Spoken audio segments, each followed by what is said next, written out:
I don't know why I lingered by that old bookshelf that afternoon.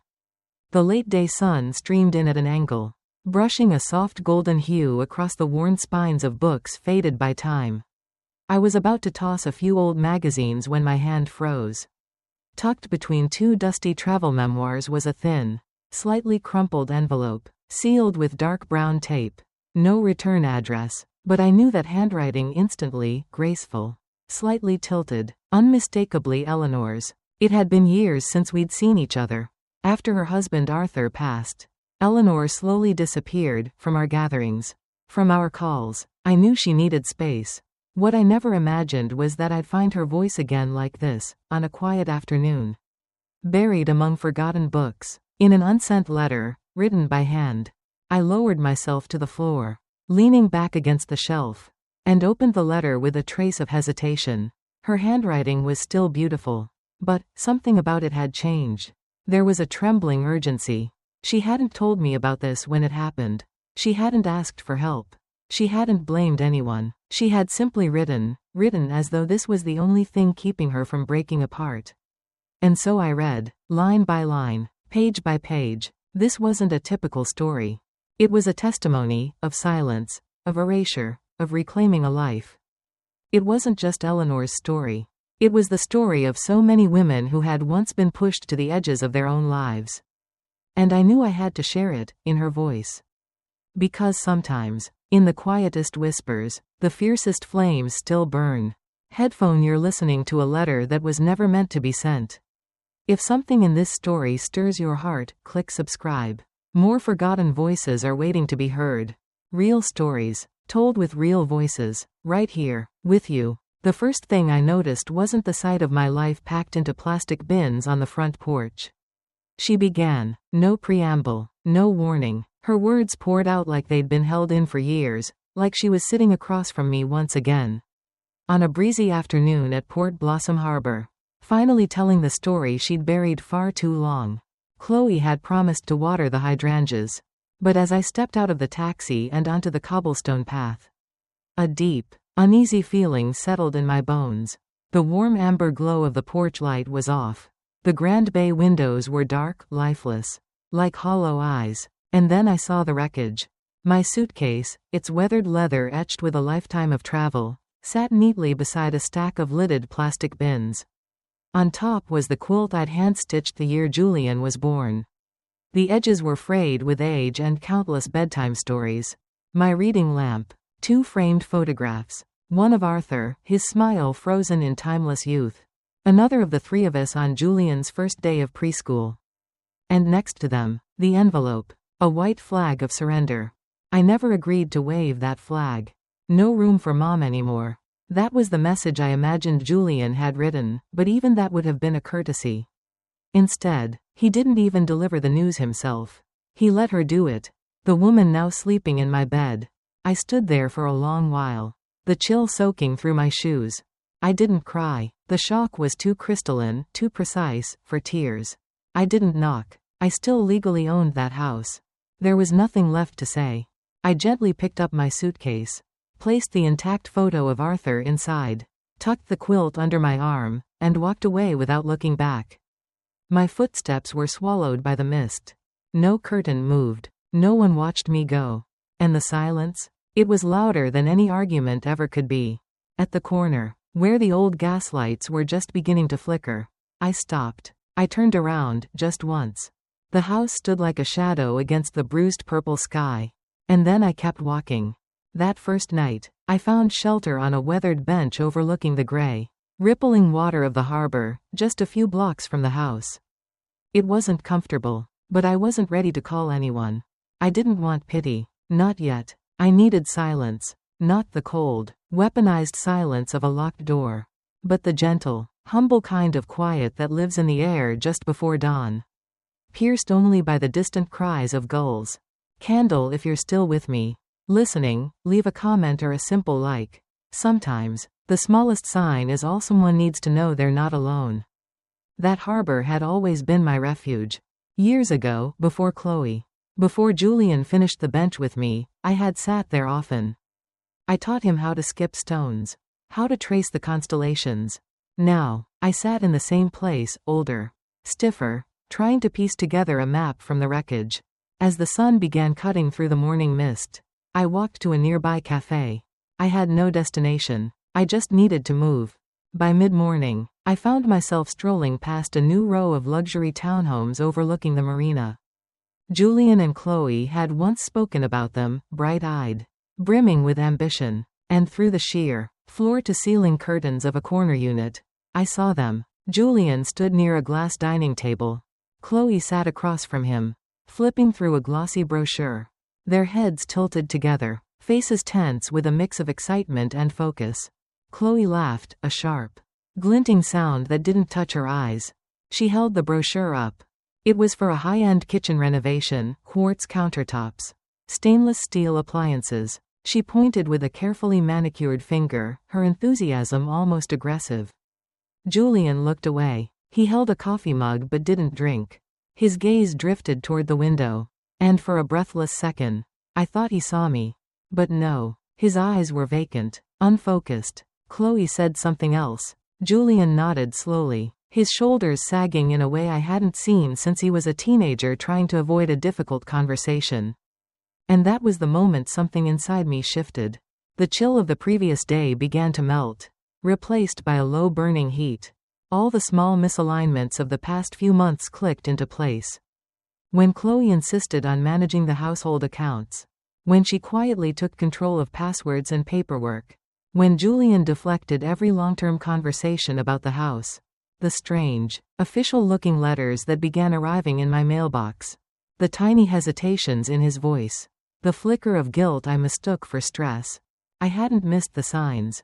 I had chosen not to see them, because seeing them meant accepting a truth too devastating to bear. I stood there, a ghost at the edge of their carefully staged life, until the curtain fell back into place. And then I walked away, my legs heavy. Not from exhaustion but from the crushing weight of betrayal. Meticulously executed. This wasn't a spur-of-the-moment act. It was a campaign. And I was the last to know I was being removed. I ended up at the public library, not for the books, but for the anonymity and a charging outlet. My phone had died. I hadn't brought a charger. I thought I'd be home by now. I spotted a woman named Carol sitting alone. I asked if I could share her table and plugged in my phone. It lit up. One missed call. Julian. 11:42 p.m. The night before. No voicemail. No message. Just a digital breadcrumb. A faint gesture of concern. I stared at it, then slipped the phone back into my coat. Headphone, are you still here? Following Eleanor's story? If something in this feels familiar, if it's ever been your story too, leave a sign. A comment. A like. So that those of us who've been hurt inside our own homes know, we are not alone. A missed call from Julian. 11:42 p.m. the night before. No voicemail. No message. Just a breadcrumb. A half-hearted gesture of concern. I stared at it, then slid the phone into my coat pocket. Elenor. Elenor Vance. A voice, steady and familiar. Like an anchor dropped in the chaos. I was sinking. I turned to look. Isabel. Rosie. We hadn't seen each other in years. Not since I retired from the legal insurance firm where we were both claims adjusters.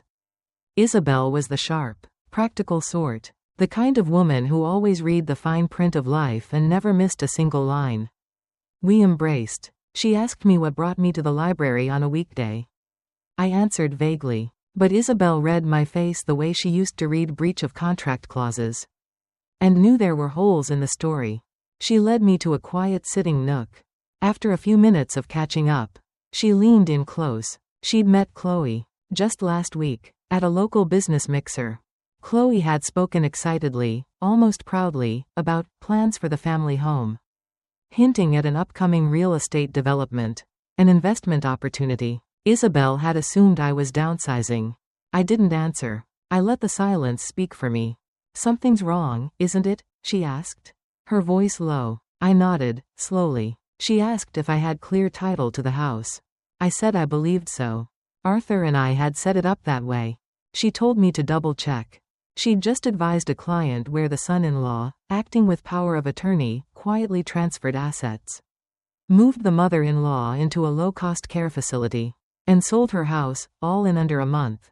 My face went pale, not from fear, but from the chilling realization setting in. Chloe had offered to handle the utility bills. Julian had forgotten to pass along the property tax notice. The checkbook that went missing last spring wasn't a mistake. They were brushstrokes, part of a larger portrait of deceit. Isabel offered to help. She handed me her new business card for the consultancy she'd launched, specializing in women caught in complex family legal disputes. We're written out of our own lives, she said, with paperwork and polite lies. Her eyes flared with the old fire I remembered. That afternoon, I rented a P.O. box. My name, my address, just a metal drawer in a federal building. But it was a beginning. A place to reassert my identity. A place they couldn't reach. That evening, I checked into a modest hotel. And for the first time, I felt something other than sorrow. It was the eerie calm before a storm. Only this time, I was the storm. The key to my old office still worked. I hadn't set foot in the loft above the Old Harbor bookstore in over 5 years. But my hand still remembered the turn of the lock. The way the wooden door swelled from the sea air. I'd kept the lease after Arthur passed. It was a quiet place. A retreat to untangle the messes of grief and insurance forms for other widows. The room still smelled like dust, lemon oil, and that faint acidic scent of old paper. In a locked filing cabinet at the back, beneath a stack of expired claim forms, I found what I was looking for. The original deed to the house. The notarized title. The co-ownership agreement Arthur and I had drawn up decades ago. Everything was in my name. Julian's wasn't mentioned anywhere. Candle, remember the quiet endurance from earlier? This is where Elenor stops being silent. If you're following her journey, share this story. Let every woman who's ever been pushed aside know. She is not alone. We wanted our son to build a life of his own. Not simply inherit ours, but something more. I found a stack of recent utility bills I'd taken with me. Every one of them had been transferred to Chloe's name. Mine was nowhere to be seen. This wasn't a gradual handover. It was surgical. At the top of one envelope sat a copy of a utility invoice. The signature in the authorization box was a clumsy, borderline insulting forgery of my own. They had replaced me on paper. As if I had never existed. I didn't cry. I didn't rage. A sharp, cold clarity settled over me like a well-worn cloak. I took the documents, the contracts, the forgeries, placed them in the fireproof safe beneath the desk, and turned the key. They thought I'd been cast out into the cold. But they had no idea what I still held. Not just the legal right, but the memory, the resolve, and the proof. The next morning, I met Isabel for coffee. I laid the papers on the table between us. She skimmed every page, her expression stony. This is the groundwork for a forced sale, she said quietly. Elenor, they're building a case that you're unfit. That they're managing your affairs. They didn't think I'd fight back. Her tone wasn't mocking. It simply confirmed what I already knew. Within minutes, Isabel was on the phone. She had a name. Silas Croft. A semi-retired real estate attorney known for unconventional but highly effective strategies. He doesn't just read contracts, Isabel said. He reads people. 2 days later, I stood on the porch of Silas Croft's office. A restored sea captain's home perched above the coast. He was older than me. Snow-white hair, eyes that seemed to see straight through stone. He greeted me with a calm nod, and led me into a room lined with books. I handed him the file. He read every page slowly, with focused intent. When he was done, he folded his arms. Nothing changes the fact that you are the sole legal owner, he said in an even, steady voice. The utility transfers, the mail redirection, they're circumstantial. They do not override legal ownership. But if they attempt to use these to sell or secure credit, it becomes fraud. He walked me through the next steps. A formal cease and desist letter. A notice to the county clerk to flag the property. A protective memo filed with the local real estate board, warning any claims not originating from me should be treated as suspect. It wasn't dramatic. It was a wall, laid brick by careful brick. That afternoon, I signed the documents. With a steady hand, couriers delivered sealed envelopes to Julian's office downtown, and Chloe's spa, a sleek, upscale wellness center she managed. They hadn't just taken my silence for granted. They mistook it for surrender. Studio microphone. You're hearing Elenor speak now. Not in anger, but in law and in truth. If you've ever been dismissed because you didn't fight back, share this story with a woman who needs to remember. Silence is not the same as submission. They were wrong, and it was a mistake they would come to regret. The call came quietly. On a Wednesday afternoon, Julian's name lit up the screen. I let it ring, and ring again, 5, 6 times. Then a message from Chloe. Short, pointed. You don't have to do this. I didn't reply for hours. When I did, I sent only one sentence. Every action has a consequence. I knew then that my silence would echo louder than any argument. The next morning, I walked past my old neighborhood. From a distance, I could see the house. The curtains were drawn tight. By noon, Isabel had called Julian. He'd already emailed her, asking if the documents were legitimate. Silas replied personally. Professional, brief, firm. The cease and desist is in effect. He confirmed, and offered to direct Julian to the public property records. If he needed independent verification. No threats. Just a wall of truth. Solid, unmoving, and undeniable. That evening, Julian showed up at my apartment. He knocked, then waited. I opened the door just enough to see his face. Tired, more confused than angry. Can we talk? He asked. I stepped aside, not as a welcome, but as a signal. I wasn't afraid. He said he hadn't known about the forgeries. That Chloe had taken the lead. Because she thought I was weak. That things had gotten out of hand. The lies stacked atop half-truths like rotting wood. I listened. I didn't interrupt. Not once. And then I asked the only question that mattered. Not as a mother, but as a woman, facing a man. Why didn't you stop her? He looked down at the floor. A man cornered by his own cowardice. I didn't want conflict. He mumbled. It was easier to let her handle it. I didn't think you'd fight back. He hadn't chosen her over me. He had chosen comfort over character. And I realized that was the deeper betrayal. When he left, I closed the door, not in anger, not in grief, but with the quiet certainty of someone who had finally lost the illusion of family and found something sturdier in its place. A few days later, another attack. A courier delivered a carbon copy of an internal inquiry from a real estate firm, sent to Julian and Chloe. They were requesting documents to begin a pre-listing evaluation of my home. They were testing the walls we'd built. I called Silas. Within hours, he filed a second-level restriction, a direct report to the real estate broker, with legal notice. Any further inquiry would require my notarized permission. In person. The boldness of it stunned me. Not just the attempt to erase my name from the deed, but the sheer arrogance. To believe that the years I'd poured into that home could be wiped away with a forged signature. That Sunday, Julian came again. He said Chloe had made a mistake. That he was afraid I would retaliate and expose everything. He used words like misunderstanding, miscommunication, oversight. I looked him in the eyes. You knew. Julian. You always knew. And you let it happen. Because it benefited you. He didn't deny it. It was impossible to be in the middle. He said, and just like that, I saw the full picture. He wasn't tricked. He wasn't trapped. He'd made a choice, comfort over courage. I thanked him for his honesty and shut the door. With the finality of someone who could no longer pretend not to see the truth. The final blow came 1 week later. Isabel called me into her office. She had a thick folder filled with printouts from a personal data monitoring device. Julian had created a joint online profile in my name and attempted to secure a home equity line of credit. The application included a scanned copy of my old driver's license and a fabricated utility bill. This is wire fraud, Silas said. When we met that afternoon, he moved swiftly a formal complaint to the bank's fraud unit. A silent flag protocol alerting the district attorney's office a freeze on any transaction involving my name or address.